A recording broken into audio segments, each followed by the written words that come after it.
was a surprise because who I was expecting was actually Sheikh Farik, but he came with his father. We sat like pals and shared a lot of information and expectations. He encouraged me to stand strong amid the family turmoil that would grip my acceptance of Islam. He offered me a gift. I think this, he said, is from the Kaaba, a very original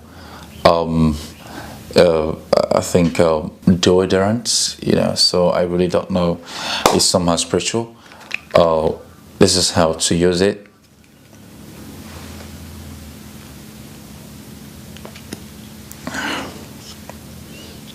And the scent, I could see some of the spices are Arabic spices, and they're very, very, very cool.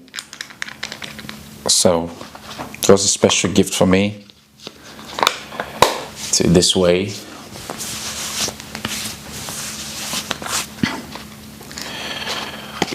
And his cards here read, the original perfume applied on the Kiswa of the Kaaba and Al-Hajar Al-Aswad, Itir Al-Haram, with best compliment from Dr. Zakir Naik.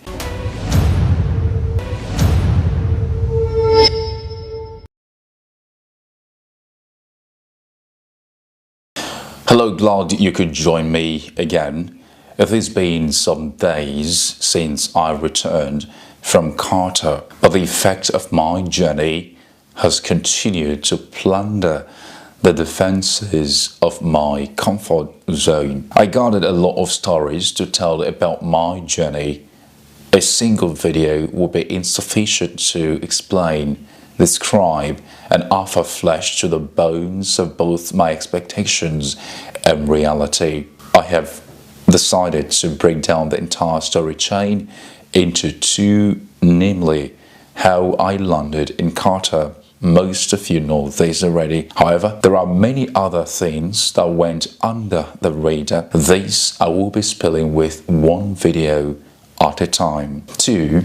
The story of Dr. Zakir Naik and what I think about him and his ministry, his grace, manners, and ingenuity. I am not a detective, but I would offer a veritable insight into the brain workings of Dr. Zakir Naik. Well, I would love to dwell on this for now, especially as it cannot be dismissed from the success of my journey to Islam. You'll recall that for apparently 1 whole year, I was angling for an opportunity to meet Dr.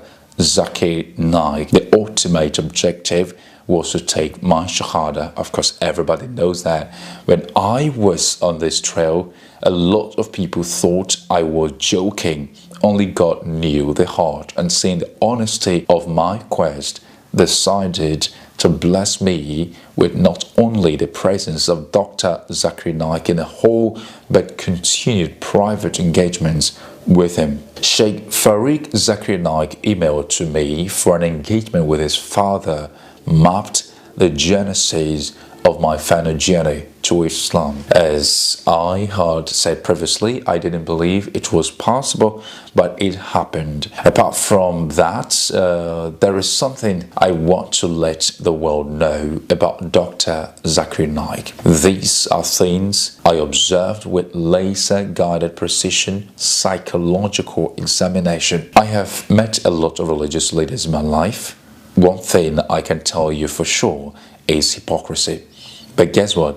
Dr. Zakir Naik is the real deal. He is not a hypocrite to begin with. He represents especially what he preaches and is loved by lots of people. Now, a disclaimer. I am not making this video to please or praise Dr. Zakir Naik. Your experience with him might be different from mine. As far as the open-minded thinker is concerned, this man fired every cylinder of pretense and launched his religious conviction through actions. This is not because he gave me free accommodation in Qatar or offered me free food, transportation. Well, these are not factors that determine my judgments. There is simple logic behind everything I am saying. The simple logic is that he's a good man. I use the principle of humility to rate everybody I came in contact with. There are people who pretend to be humble, but deep down, they are arrogant. By all standards, Dr. Zakir Naik is humble. He brought himself so low to engage with me. As a superstar, the least I expected from him was a private visit where we talked about a lot of things. And indeed, all things. His lack of discriminatory approach is one of its kind. He treats even people around him better than what I expected. The first example that comes to mind is the manner, with which he served us food and other things himself. During the first time I met him, immediately he sensed our presence that day. This man made for the kitchen just at the right side of the sitting room. He emerged with snacks, and served us himself. I expected a man of that stature to surround himself with a lot of servants. He even cleared the table after the meal and prayed with us. See, this might be simple, but I have met many big religious, of course Christian leaders who would never personally engage with anybody. During the last days of my visit to Qatar, Dr. Zakir Naik paid me a surprise visit with his son, Sheikh Farik Zakir Naik. It was a surprise because who I was expecting was actually Sheikh Farik, but he came with his father. We sat like pals and shared a lot of information and expectations. He encouraged me to stand strong amid the family turmoil that would grip my acceptance of Islam. So he offered me a gift. I think he said it's from the Kaaba, a very original deodorant, so I really don't know. It's somehow spiritual. This is how to use it.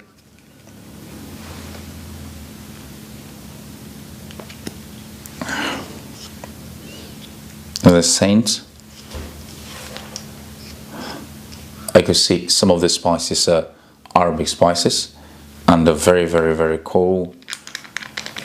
So it was a special gift for me to this way.